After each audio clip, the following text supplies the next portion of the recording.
Howdy folks, welcome back to Small Farm Guys. Today we're going to be tightening the tracks on the skid because we've been plowing snow, a lot of snow lately. If you've watched our short you can see that. So we were tightening the tracks on the skid because we do have some space here. We'll go over the things you're going to need and then how to do this. We did jack up the back of the skid, put it up on jack stands, and then we're just using the bucket and the hydraulics to pick up the front. And then we're gonna loosen these two bolts and we'll go ahead and we'll walk you through the process. Okay, so you can see we've got the skid jacked up, put on jack stands. We just have the jack there. Okay, then you're gonna need a 17 millimeter socket and a ratchet or an impact. You probably want an impact.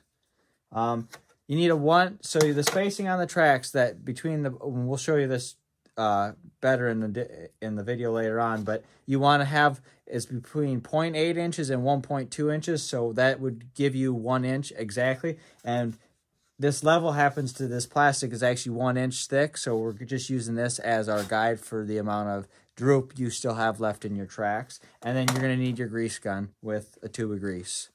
Okay, so now we've got our 1 inch spacing here, and this is what I'm talking about by the droop. You see how we've got this amount of droop, and your 1 inch is from this point here, and you want to use this point because that's what touches your rollers here. This is a 1/4 inch down, so you can see we've got almost 2 inches of droop here on this track. So we're going to go ahead and we're going to tighten these up until the bottom of this roller touches the top here, because that's 1 inch, and that's the dead center of the tolerance they give you for the tightness on your tracks.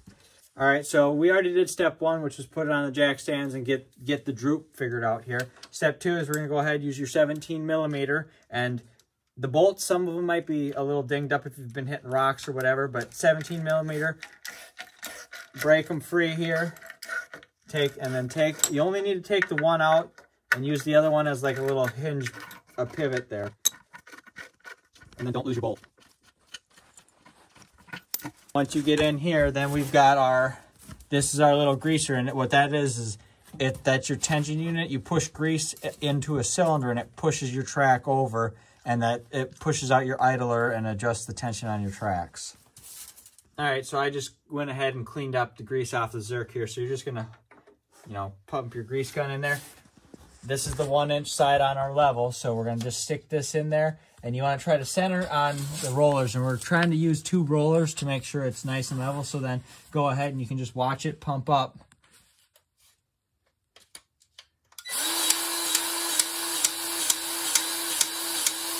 And there you go, you see your track coming up.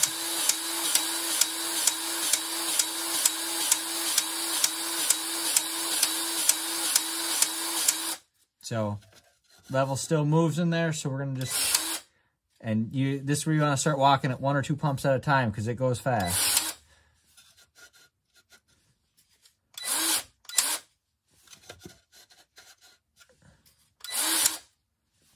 And there you go. So now what I'm going to do is I'm going to go ahead and I'm going to bounce on the track just to settle it in. We want to settle everything in because you push everything out and then you need to let it settle in and make sure there's no air in that grease to compress back. Otherwise, your tracks will be loose again. So after bouncing on the tracks, this was snug in there. So I just bounced on the tracks, just my weight. It used to be snug in there. So we'll put another pump or 2 in. There's 2 more pumps in. We're almost there. So 1 more pump or 2. And there you go. Now we're back snug again on our level. It's snug, and that is 1 inch. So that is right in the middle of the tolerance where it wants to be. I just generally let it sit here for a little bit, a minute, just to let the pressure equalize, and just make sure when you pull off your grease gun, it doesn't squirt out extra grease.